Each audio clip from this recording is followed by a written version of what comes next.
You are listening to Think Theory Radio.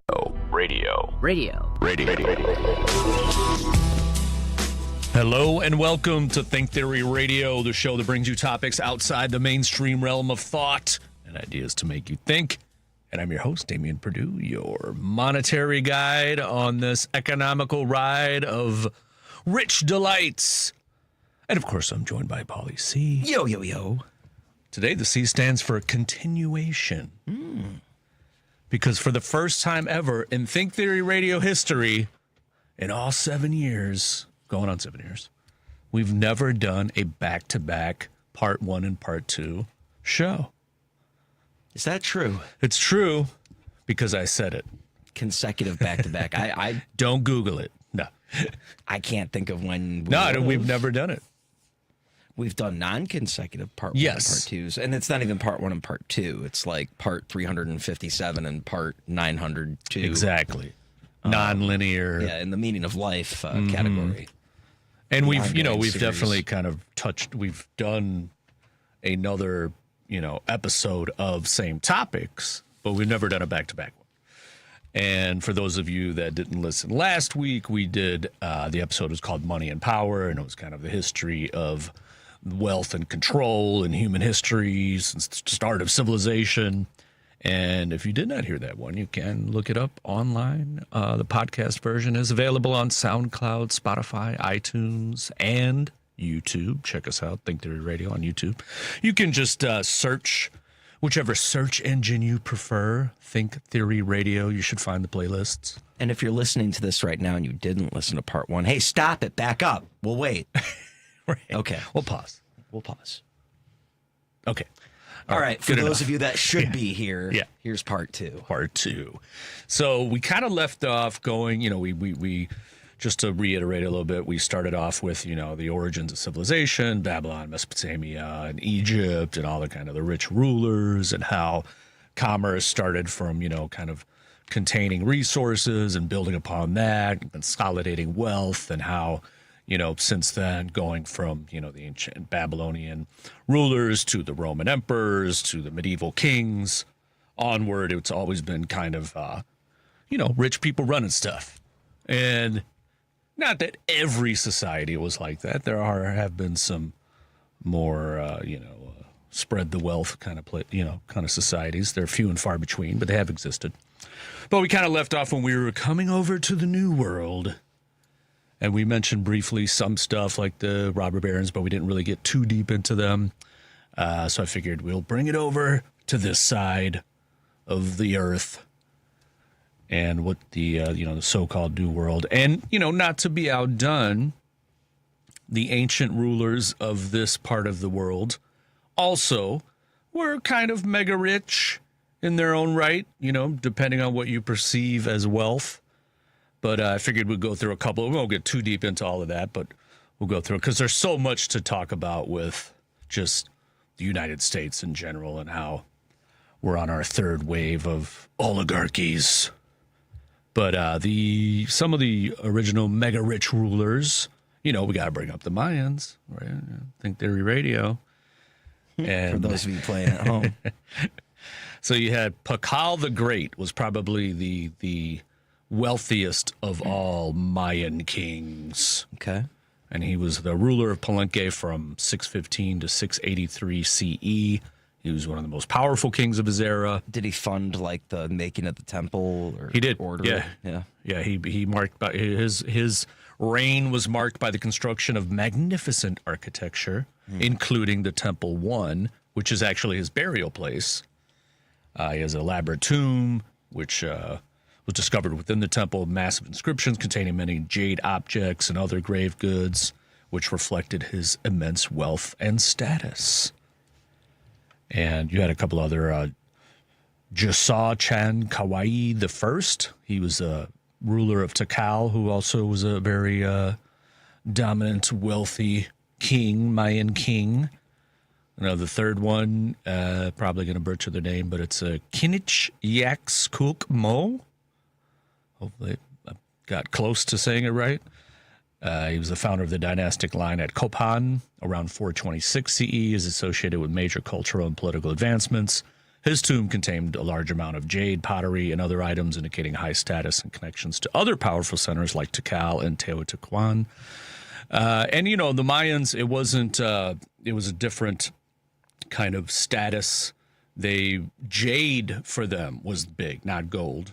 So like mass amounts of jade.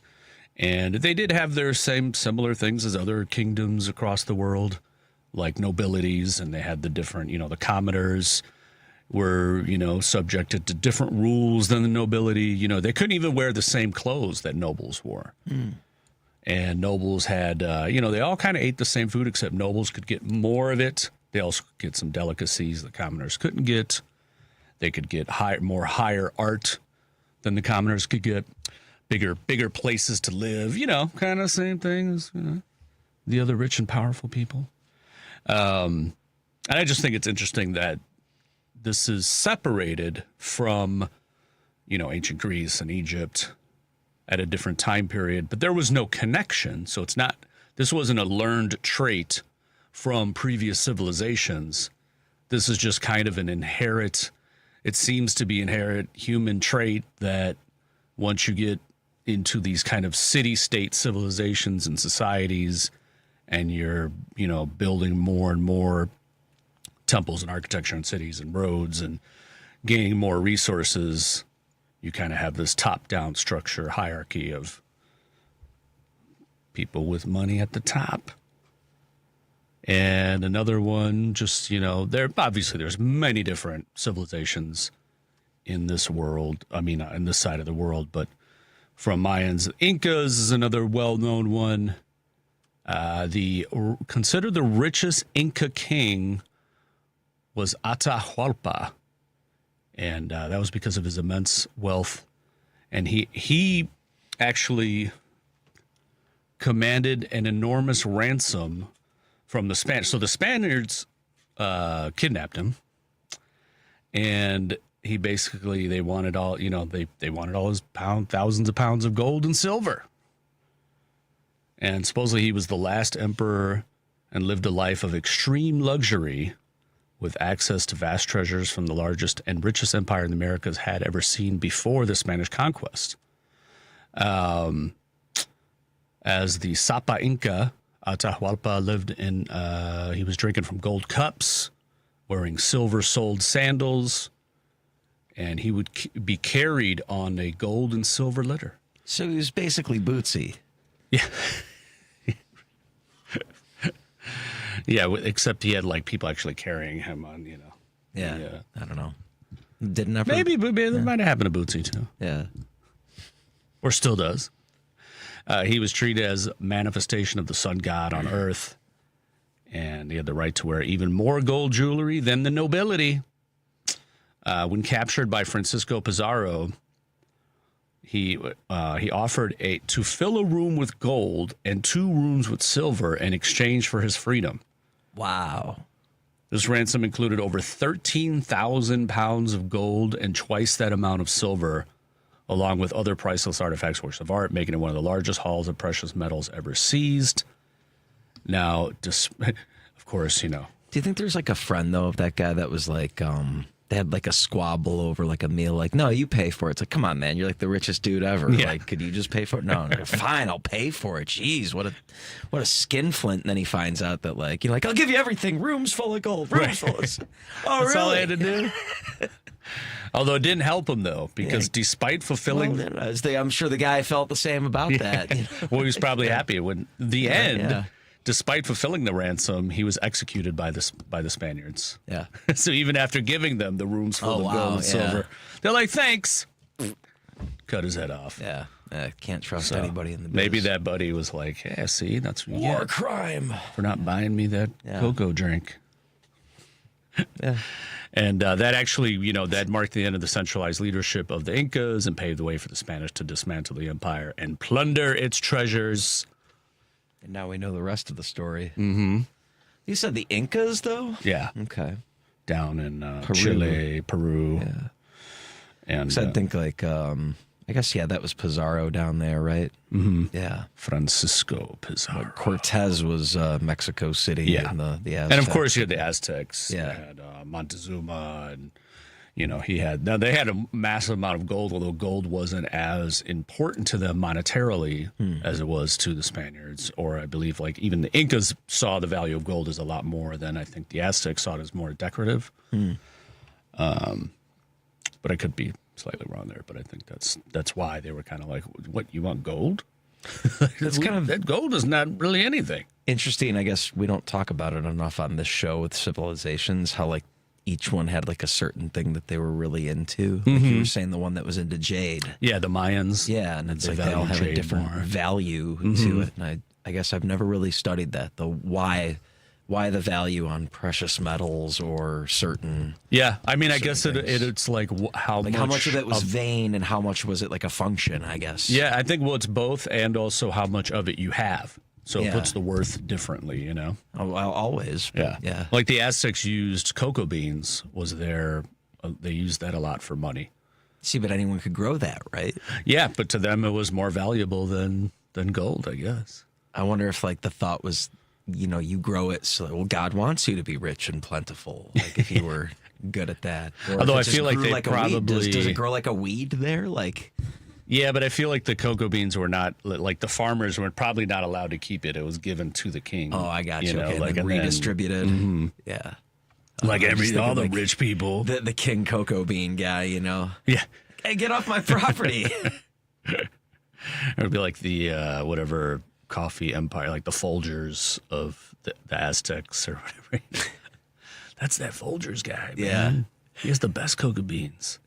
Yeah, right? Yeah. I couldn't think of nothing else. Or like the artisanal. Yeah, the Aztec Starbucks. Right, like the classes, like, oh, my cocoa beans aren't like moldy and gray. Yeah, exactly.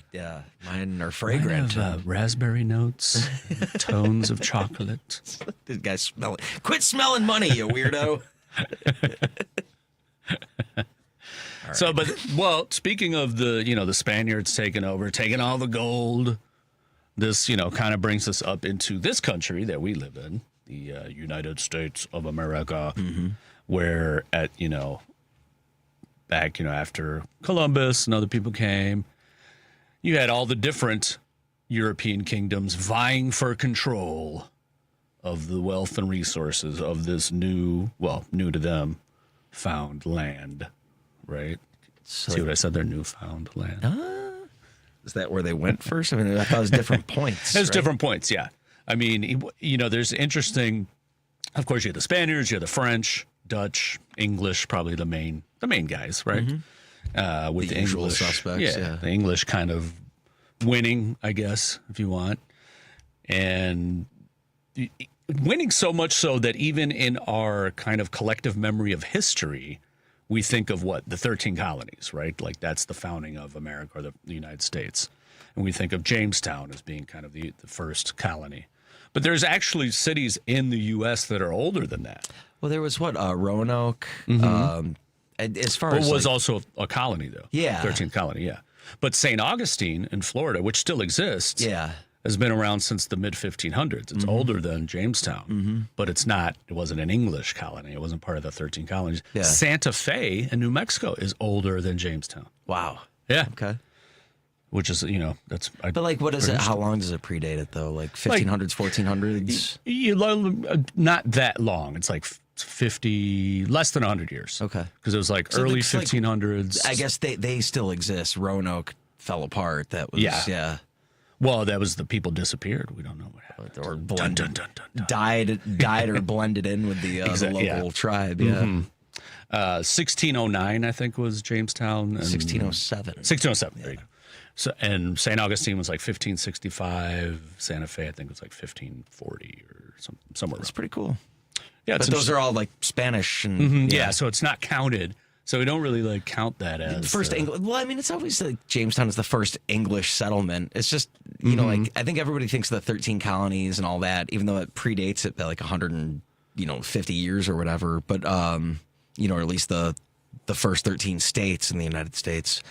But like Florida didn't become a state until way later, and I don't know. Yeah. You're right, though. You're right. Like, it's weird that for United States history, we always look to the like English stuff, which is hilarious to me because how many proud Americans out there celebrate the 4th of July like, right. Screw you, Britain Day. And it's like you have no idea how much your culture is totally adapted from that. Well, that's why I never understood the fascination about like Americans and the royal family. And it's weird. It's really weird. I think it's just something to connect to in a way because we don't really see that too much. Well, dude, I don't know. Yeah, I have no idea. I have like a mild sort of interest in it, but I don't care to watch the proceedings and stuff. It's just kind of like gee, that's weird that there's this subset of like rich people that are supposedly in control while there's parliament and it's just so weird to me in this day and age.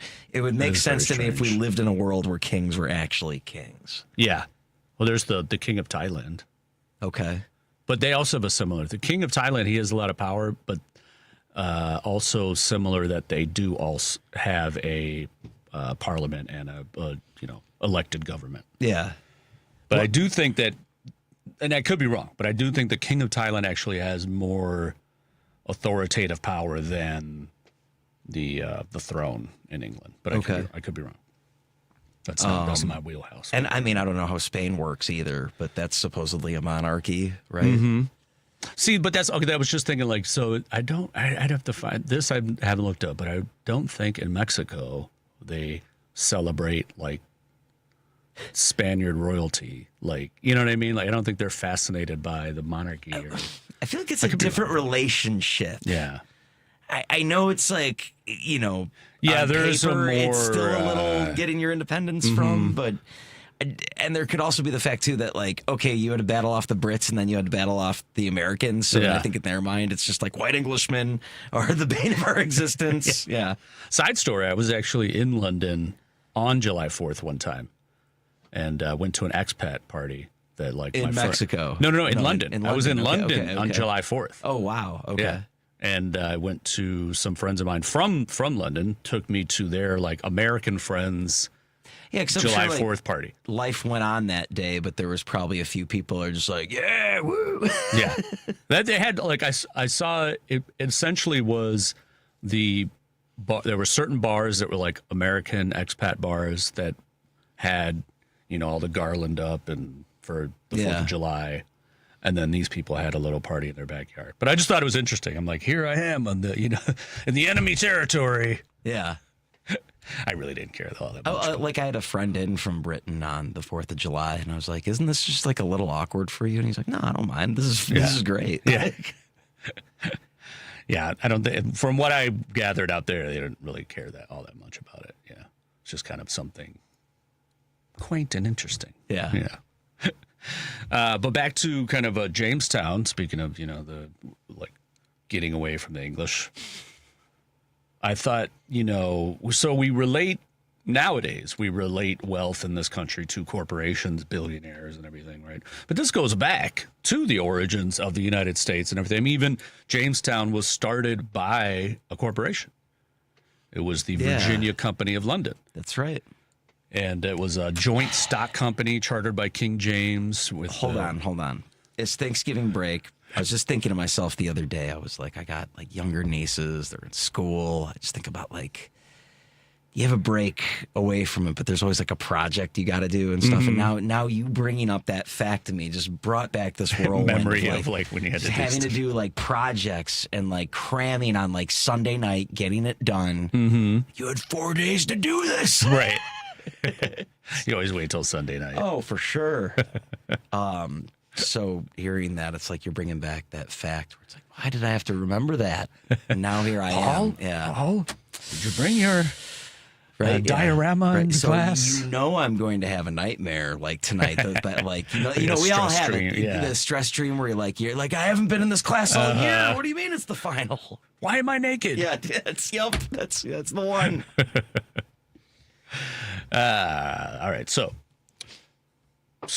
we have corporations, right? But not only that, we're talking about, because I think every generation thinks that what's happening to them is like new, right? Like now we have Elon Musk and, Trump and everything and the oligarchs and billionaires running the show. And it's, oh my God. It's on a different level, you have to admit, though. I know it's like kind of the same sort of ideas, what you were saying in all those examples, but it's a little bit different because I think it's more global domination. There is a lot more involved in that. These guys were just, big fish in a small pond compared to what we're talking about. Yeah. I mean, well, that's the kind of the buildup towards it, right? So this is kind of the third wave of oligarchy, if you want to say, in the United States. Wave? Yeah, because, the Founding Fathers. There's been as many waves of oligarchy as ska.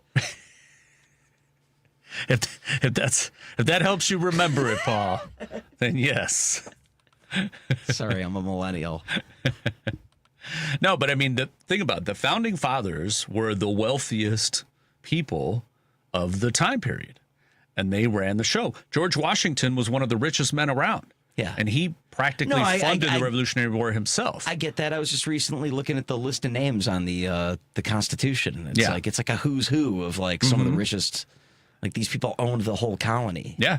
And I mean, they're like, did you know John Hancock was the richest by far at a certain point? If you looked at, if it was today's money, he'd be worth like $16.9 billion.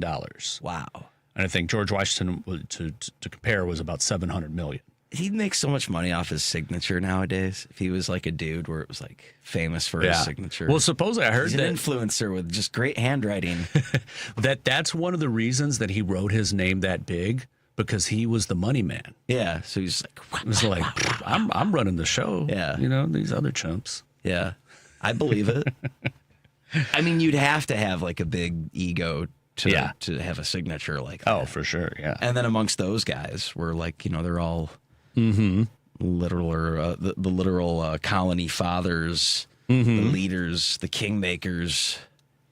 But a lot of think about a lot of the Founding Fathers were, they were white, slave owning, land owning, rich dudes, right? Yeah. And a lot of it, the skew of the whole kind of like, yes, they brought in a form of democracy and like, but yeah, at yes, the end of the day, but it was really, they just didn't want to give the king any more of their money. All right. Yeah, that's true. Yeah. And, but, you gotta give them a little, because at the same time, too, they had a concept of democracy. They had a concept of voting in, leaders, but it was still just for like landowning white men. So it wasn't like a true democracy, right? They did not want taxation without representation. Yeah, but they also didn't want women or black people or anybody else to vote. Yeah. What was the most progressive society in 1775? Let's see. Well, that's what I'm saying. Yeah. I mean, I don't know what Greece was doing back then. Maybe. I don't know either. Greece. But yeah, so probably some nomadic tribe somewhere was probably the most, But I guess that's my counter argument to like, these are men that shouldn't be. It's like, no. I'm just saying of the time. No, but I'm just saying. But that was the first wave, and I say that we should follow their words, their literal laws for what they were thinking 250 years ago, and follow it to a T today, unquestionably. Despite the fact that they allowed us to think about it and change. Well, I think about it too. Their concept of democracy and what they were thinking, if they were to, if you brought them in a time machine, with Bill and Ted, and they came here with George Carlin and saw this kind of democracy, would they be okay with it? I think they would. I don't think they'd like what they see. Yeah. And I'm sure if they saw what Trump was doing, they'd be like, see, this is exactly what we were warning you guys about. Like, yeah. Well, I don't know if so much they would be as worried about what he's doing as more the progressive era of politicians, like the Roosevelts, the Wilsons, the early 1900s, because that's the second wave. Actually, you know what? We should take a break though, real quick, before we get into the second wave, because we got 3 waves to go through. just like Scott. Yeah. All right, we're going to take a quick break, but we'll be back with more Money and Power on Think Theory Radio right after this.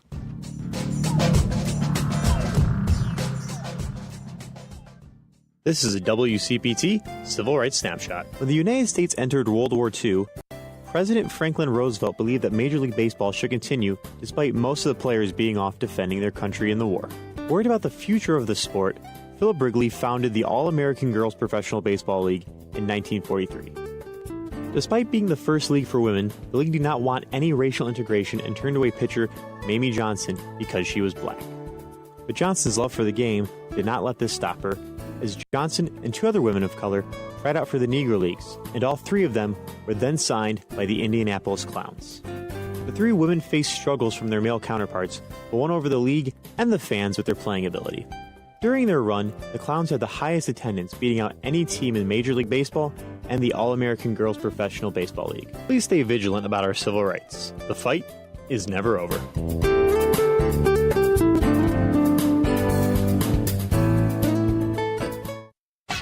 You're listening to WCPT 820 because facts matter.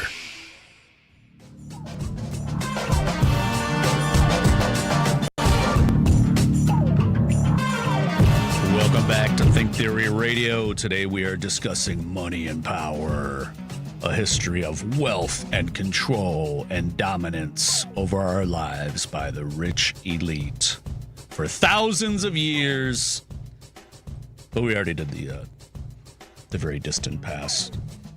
Now we're catching up to modern times. Mm-hmm. Talked a little bit about. So you're saying this is the second wave now. The first wave was that long sort of Jurassic. No. The first wave of the U.S. was the founding fathers. Okay. Gotcha. U.S. specifically. Yeah. US. Third wave of oligarchies in the U.S. So the second wave has got to be like your Carnegies and your. Speaking of which, do you know what oligarchy comes from? Oligarch. I don't know the the Latin root for I don't know. It's Greek. Okay. From of course, oligarchis, meaning few to rule or command. Okay. And there were actually. I don't see the translation. What do you mean? Few to rule or well, because it's a few ruling. Gotcha. The masses, right? So that's kind of so in ancient Greece, though, you did have. Several times there was a small group of wealthy and powerful individuals, often landowners, who held political power based on their wealth, social status. I feel like most civilizations thrived on that. Yeah.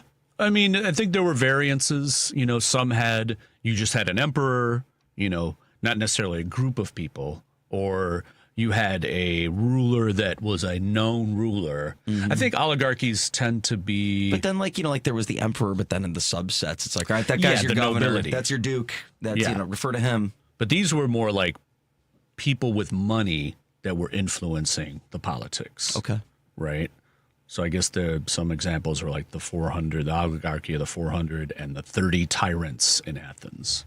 30 tyrants. Tyrants, see, tyranny. Where it goes, we're getting there. We're getting there. But yeah, so the first wave, founding father, kind of an oligarchy based on their wealth and significance, social status. Yeah, influence. It created a nation. Mm-hmm. And then there was the second wave would be the Gilded Age.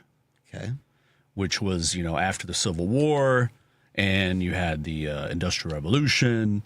And there was a massive, rapid industrialization going on with significant, there wasn't much government regulation. So you had a small group of industrialists who monopolized core sectors of industry and the economy. Like just economic boom for development of things, right? Mm-hmm. Yeah. But the wealth got consolidated to a small amount of people because there wasn't much regulation. And then, that became opened the door for the robber barons. Yep. Which was a term first applied in 19th century muckrakers. So I'm saying that's your Carnegies, your Rockefellers. Mm-hmm.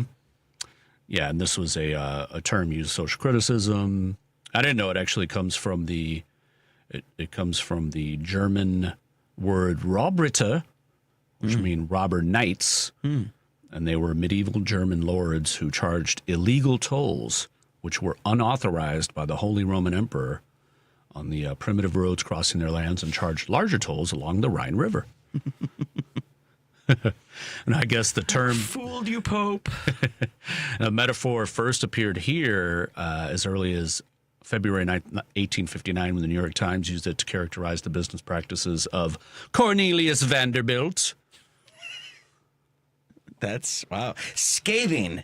How What a robber baron. how daring of the times. And yeah, so you had, who else? Rockefeller making money off of oil. You had Andrew Carnegie making money off of steel. And of course, J.P. Morgan making money off of finance. Now, here's where it compares to kind of now, even though it is even worse now, like you were saying. But by 1890, the top 1% owned 51% of all the wealth. Yeah. And then you had the trust system where companies formed trusts to kill competition, fix prices. Standard Oil at the time, for example, controlled 90% of U.S. oil refining. Wow. Yeah. And then the political capture, that wealth translated directly into political power. Senate was frequently mocked as the Millionaires Club, and corruption was rampant, and so the government always protected the business interests over workers. That's why, at the time, late 1800s, you had, the Republican Party, although they were the party of Lincoln and they did help free the slaves and they were like a little liberal minded, they were definitely in the pocket of the billionaires. They definitely were catering towards that. And you had the whole spoils kind of way to get in. But I could see that, though. I think just the Republican mindset was like that to be kind of like the influence of like you're the point man for kind of the movers and shakers, more so than the will of the people. Yeah, exactly. And at least in theory. I don't know. That's it's not going to get into a philosophical debate here. No. Why not? That's kind of what it is. So think theory derail. Part 3. So yeah, you had the the consolidation of money at the top, more money, more power, and then because of that, everything crashed. And essentially, early 1900s is that's when like the economy started getting really bad. Presidents like Roosevelt came in, and before him, I think Garfield wanted to establish it, but then he got shot. All right, and so Chester why Arthur. Roosevelt and not McKinley? That's what I'm wondering here. Like, is it just because McKinley was assassinated and didn't get around to getting after these guys? It could was be. It like Well, that's the same thing that like the Roosevelt was just the dude that was going to do it, or it just happened at the moment it happened to fall on Roosevelt. I'm just trying to wonder why. Yeah, I think both. I mean, I think you're right that he could have, because the same thing with Garfield. Garfield did want to get rid of the influence of money in politics. Was 20 years before McKinley got shot. Yeah, but that paved the way so when Arthur took over after he was killed, which many people thought that Arthur was going to, because he was pretty much just a party line Republican who catered to the rich as well, but he actually stopped the spoils program and created the patronage, where you actually had to have experience and get to be politically appointed, and not just be rich and have a pull or your family members or whatever like that. He did that, and he also did something, created the real Navy or whatever. But anyway, that's what kind of started the the fight against it, the early 1900s, and you had. What was it? Teddy Roosevelt, right? The first one? Yeah. That is correct, sir. That is correct. He helped to create more regulation. Yeah, he's the trust buster. Mm-hmm. And then, from that also you had the creation of the Federal Reserve in 1913, which I know of a lot of the things that happened around this time. That wasn't Roosevelt unless that happened. No, that was I believe that was the Taft or whatever that would have signed it into law if it was congressional. Yeah. I think. Well, hold on. Google it. Depends on It was 1913. Yeah. You know your presidents. You're pretty good at knowing your presidents. It'd be Taft or Wilson, but I'm pretty sure that would be Taft. But I have no idea if it. Yeah. I don't have a computer today. We're down a computer. Oh no. Yeah. Well, But what I find interesting, though, is even though you had government stepping in and trying to spread the wealth and try to keep, the power from being so consolidated. Woodrow Wilson signed it into law. Okay, yeah. I was thinking, because I knew it was like Roosevelt, Wilson. These are the guys that were trying to break it down. And Taft in the middle. But okay. But at the same time, so the Federal Reserve gets created, right? But it's like bankers, including J.P. Morgan and the like, were the main influence on the Federal Reserve. Like, yeah, they had to allow the government to appoint the board, but it was mostly the people that were appointed were bankers. So it was like the bankers still got to control the flow of money, which they still do today. And it was even like they had like a secret meeting on Jekyll Island of all places. And that's where they came up with the idea of the Federal Reserve, which I thought was Jekyll Island. So yeah, because of the Gilded Age, it created the instability, which triggered the Great Depression.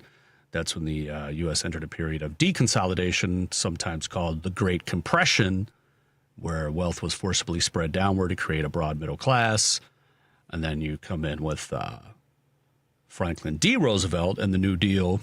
He implemented safety nets like Social Security, public work jobs, banking regulations, the Glass-Steagall Act, high taxation from the War and Recovery, tax on wealth skyrocketed under Eisenhower, another one who was very kind of anti top 1%, if you want to call it that.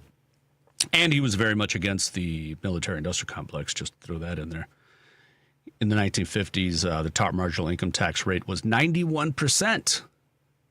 Think about that. Just, 75 years or 72 years ago, no, 75 years ago, the top marginal income tax rate was 91%. And then the Wagner Act, 1935, protect the right to unionize. By 1950s, over 30% of the workforce was unionized, giving workers the leverage to demand a share of corporate profits. And so by the 1970s, the U.S. had a more equitable wealth distribution, the most that it's had in its history. That's back in the day when people say, a single income, one parent bringing in money, you could support a whole family, you could buy a house, you could put your kids through college.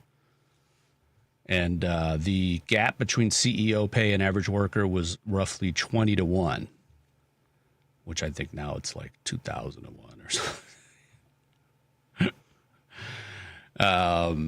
And then, of course, the rich, but this happens every time they try to do something right, the rich fight back. And we brought it up a little bit back on last week's show, kind of at the end of the show, I just kind of threw it out there, but it was the whole business plot thing where they try to overthrow Roosevelt and do a coup. They wanted to create like a... Well, you said General Smedley Butler was asked to be the...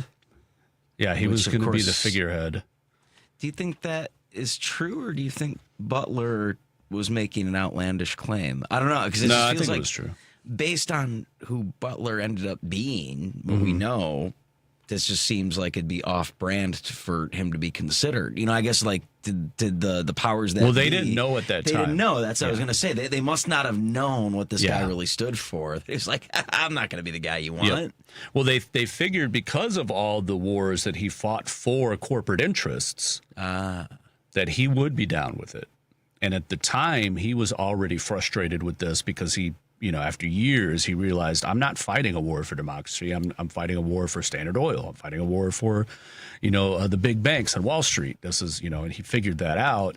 So by the time they came to him and said, hey, we're gonna do this coup, but we want you to be the figurehead. We're gonna be really running things behind the show. He, it's kind of like the MLB owners when they brought in Kennesaw Mountain Landis to be the commissioner. We're going to be in control. We've got no. Right. It's totally. And he did go to Congress, though. He brought it to Congress, and they did all these. Right. Exactly. Smedley. They did trust anyone named. They did Smedley. Depositions or whatever, and of course all the corporate people. That guy's crazy. Yeah, we would never do anything like that. We were joking when we offered that. Ha ha. And this was in said it over scotch. It was just a laugh. Yeah, late 20s, early 30s. So I want to say, like, to me, what I think happened at that point is the oligarchs at that time, or the billionaires at that time, decided, hey, we got to focus more. We got to go behind the scenes more. And you're saying this is against Franklin Roosevelt? They were trying to do this, or Yeah. was this okay? Yeah, because Like the New Deal and all that. Mm-hmm. Yeah. Now, crazy thing about the Roosevelts, did you know that the OG Warren Delano Jr., the grandfather of Franklin Delano Roosevelt, was a opium smuggler? I did not know that, but that's funny. And also another famous rich person, Robert Bennett Forbes magazine, Yeah. was also an opium smuggler.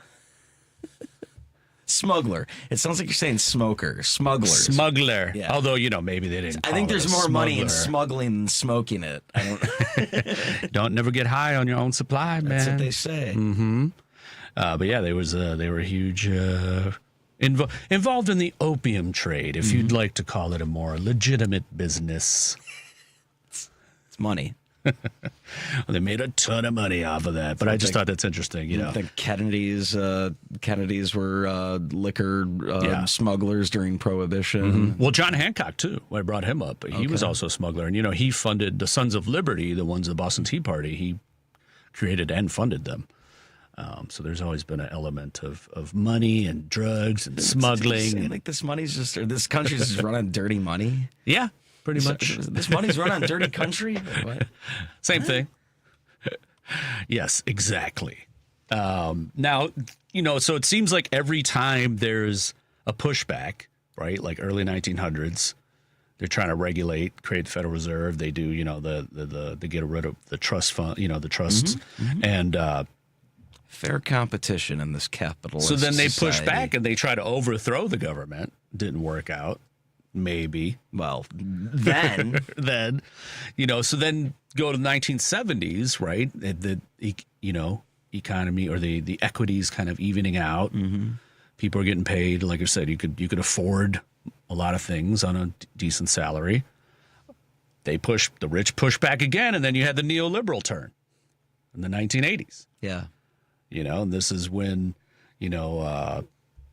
starting in the late 70s and really accelerated under Reagan, you had the pendulum swung back and a new economic philosophy, neoliberalism, prioritized shareholder value, deregulation, and privatization. And this was a move away from stakeholder capitalism, where it was a little bit more about, how does it help the people, what we're supplying, what kind of products we're doing with our business, to the shareholder. Like, hey, these people invested in us. How do we make them more money? And that's pretty much what has gotten us to where we are today, right? You had all the Reaganomics in the 80s with his tax cuts and deregulation and breaking up the unions. Was it deregulation of like banks? Yeah, banks, corporate, mergers, all kind of different things. I mean, this is what allowed a lot of the businesses and corporations to leave the country and go set up shop in Taiwan and Thailand and China. And, we can pay the people over there, because it used to be penalties for that. You couldn't leave the country. Crazy. I know. It's almost like like they're exploiting the fact that they are based in the United States. Yeah. Weird. And that's one thing, but then to have the attitude like we owe them something? Uh-huh. Yeah. Right. Yeah. Interesting. Mm-hmm. And, of course, this is when, in the 70s, too, is really when it began that, obviously we've been talking about the influence of wealth in politics, but in the 70s, this is when really like a ton of money was started being put into people's campaigns, and also, but there were different judicial happenings that allowed them to do that. Kind of like Citizens United in 2010, right? That allowed corporations to fund as much money as they want in any political campaign. There were several other actions taken similar to that back in the 70s and 80s that first started to allow corporations to basically kind of put money in. And then also, just talking about corporations, and we brought this up on the show before, is how back in was 1866 they sued. I think it was they went after the Santa Fe Railroad sued, and they were trying to establish the claim that a corporation was an individual. Oh, geez. And they used the 14th Amendment. They used the concept of a freed slave, and that, well, if a slave has rights of an individual, then a corporation has rights of an individual. Is that where that started? Yeah. Wow. And they were awarded that. Exactly. All right, we got to take a quick break. We come back, we'll get, more into the present time. It's much better now, guys. Is it? Exactly. That and much more on Think Theory Radio right after this.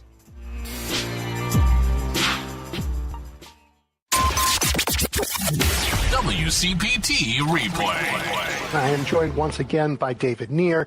He is the publisher of The Down Ballot. The polling of the Democratic Party, the favorability of the Democratic Party, obviously is in the dumps. But the reason why is because Democratic voters are unhappy with the Democratic Party. Republicans are always going to give the Democratic Party a bad rating.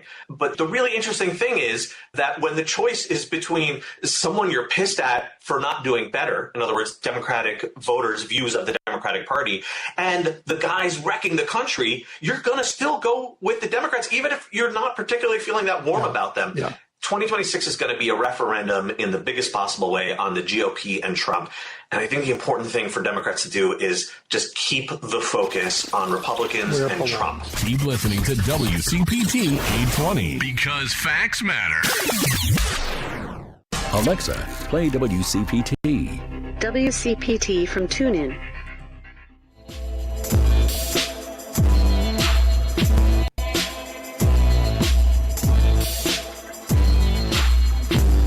Welcome back to Big Money Radio. Yeah. Wait, what? Where are we? Oh, Think Theory Radio. Sorry.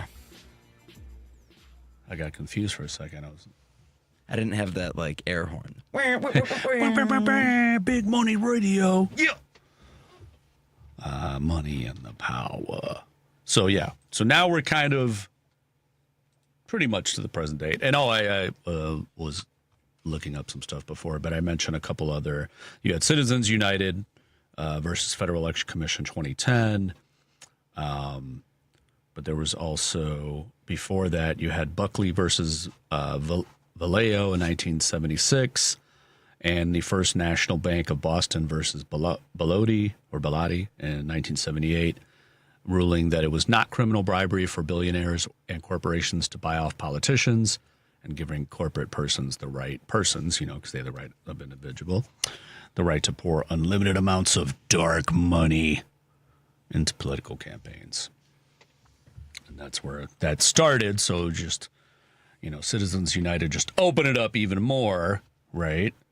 And since then, you've had just every election cycle, there's just more and more money funded. I think in 2000, the amount of dollars spent in the election cycle by the 100 wealthiest Americans was only about 1%. But in the 2024 election cycle, it was 7.5%. Okay. So every election cycle, it kind of doubles, since 2000 at least, the amount of money that the top 100 wealthiest Americans are flooding into the elections. And that's not to say it always works either. I mean, there's definitely been times where they've invested in different politicians that didn't win. Yeah. Well, some of them hedge their bets, too. Yes, that too. Mm-hmm. Exactly. And go for both sides. You got it. But maybe kick a little bit more to who they think is the winner. Mm-hmm. And so, or maybe they just want to mess it up. create confusion and chaos. They can make money from chaos. We know that. And now we're kind of this, what we're seeing, this kind of third oligarchy is the new Gilded Age, the big tech era, right? Which you saw kind of starting in the 90s into the 2000s, which, says, well, like if the richest people now, they've all kind of made their money, Bill Gates, Jeff Bezos, Elon Musk, Peter Thiel, all these guys have, and others, I'm just, Mark Zuckerberg, blah, blah, blah, the list goes on, have made billions off of technology. Do we have anyone that's like super rich? I guess Buffett. Buffett didn't really get rich off of technology. Was he? But he got rich off of other people's riches, so that's, I don't know. I mean, at least it's an old school tactic. Yeah. I mean, he seems at least firebrand. Sorry. Maybe the most benign. I don't know. Yeah. He at least seems to spread his wealth a little bit. Yeah. But it's similar kind of thing, that like instead of competing these modern giants, they buy, potential threats, right?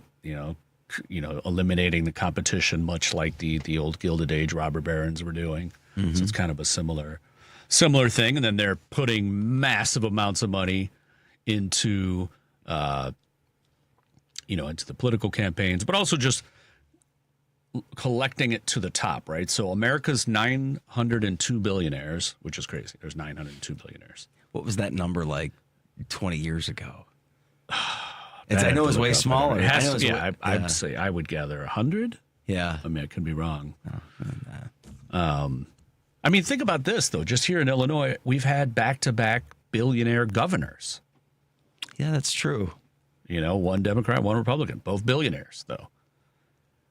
I mean, a lot of our, I don't know how many mayors. I know Daley had some money. Rahm Emanuel was a millionaire. He was a banker. He didn't, 82 in 1989 to over 1,100 in 2024. Oh, so we're already up to 1,100. So this data, because this was 24. So in 25. It says over 900 in 2024 on this one. But yeah, so my question was 20 years ago, 2005, 691. So not as drastic, but 1990 to 2005, 99 to 691. So something happened. The tech industry. That was, that's pretty much probably but what happened. It also kind of burst too. But I guess was there like just residual from that like late 90s, early 2000s tech boom? Yeah. And I'm sure there's other things that we're not factoring in, different kind of investments that we're not counting. But that 902, at least the 902 billionaires or 1,100, whatever they are now, are collectively worth more than $6.7 trillion. It's the most wealth ever amassed by the nation's ultra rich. And a little more than a decade ago, there was half as many billionaires, like you were saying. And, you got Elon Musk, already the world's richest man, and possibly gonna reach the trillionaire status. So how do we, will we get to that point where there's another breakdown of this? How can you break it down, and who's trying to do it? Because honestly, it's why I'm still a Bernie Sanders fan, because he's kind of the only one that goes out and speaks out against both sides. He calls out the Democrats, he calls out the Republicans, and he says, look, we have to get big money out of the politics, right? Because essentially what they do is this is such a way for them to control their own money by investing in these politicians, controlling, what laws are going to be created, making sure that it doesn't affect their money, with certain regulations and everything. And also influencing their politics. I mean, we talked about the show before, the whole dark enlightenment thing and the move towards technocratic style of government. Peter Thiel's whole thing, he doesn't even believe democracy can work anymore, or that there shouldn't be a, democracy led by the majority of people. The concepts of, small amounts of people running things. And I thought about it too, with the similar, how this was happening back in the 30s with, the trying to deregulate everything. And then, the wealthy people fighting back at the time. You also had Edward Bernays, which I brought up on the show before, who was a war propaganda mastermind. And he started teaching those parameters to the corporations. Hey, this is how you market products utilizing propaganda, and doing this whole kind of, where we are today. Thanks, Bernays. Yeah. And it's funny because he thought it was a good idea. Just basically gave a monkey a loaded gun. Mm-hmm. Here you go. Mm-hmm. And he talked about even back then that there had to be the consolidation of power, not just the wealth, but also the political power to a very few amount of people that were unknown to the populace. So, he was speaking about kind of shadow government stuff back then, but as a good thing, not as some kind of like expose, like the deep state. He was like, yeah, the deep state. It's a great idea. Because that's the only way you can do it. Lean into it. There's too many people. They don't know what they're doing. Yeah. They can't decide for themselves. We're better off having a small group of people really make the decisions, pick who we want in power, pay them off, put them in, make them change the rules so we make more money, and keep going. And then you get the one, 25. Project 25. Exactly. I mean, it is all that, And I think that's, one of the, I don't know if it would help in any kind of way to fight against or resist against it, is to kind of, yes, Trump is a maniac, he's doing crazy things, but he's a puppet too, though. Absolutely. We have to target the ones behind him, who's pulling his strings, to kind of change anything. But will we get another Roosevelt or Wilson or somebody in, because honestly, who did it? I mean, Biden didn't really do it. Obama didn't really do it. The Democrats that are out there, the only one. It helps when you have the Congress to do it. Yeah. You know what I'm saying? Like, you need the executive, but if he doesn't have the Congress behind him to help it. Yeah, but it also doesn't help when you're taking money from the same millionaires, billionaires, and corporations. Yes, yeah. You're not going to go against them. Yeah. You have to eliminate that money in politics, which is, not to be a Bernie bro, but I mean, he's the only one saying it, and he's the only one going out there, like actually naming names, saying, look, this person invested in this guy, this person invested in this woman. We need to cut that out, Real quick, though, I just saw like a pretty interesting mini doc where he went down into Trump country, West Virginia, and was speaking to people out there. It's pretty good. Look it up. And he's the only one doing stuff like that. He didn't have any security with him. He just went out and talking to people. Yeah, no, he's like doing rallies. Like he's going to be running for president in 4 years at the age of 85. I know. And that's the thing that, where do we go? No, wait, he'd be 80, 88. Maybe it's AOC. I don't know. At least she's kind of learning from him. And, has the Padawan kind of mindset. Yeah. All right. I want to thank everybody for listening. We'll be back again next week and every Saturday, 6 to 7 p.m. right here on WCPT 820 Think Theory Radio. This is a WCPT moment in labor. When Serena Williams won her title at the Tennis Grand Slam tournament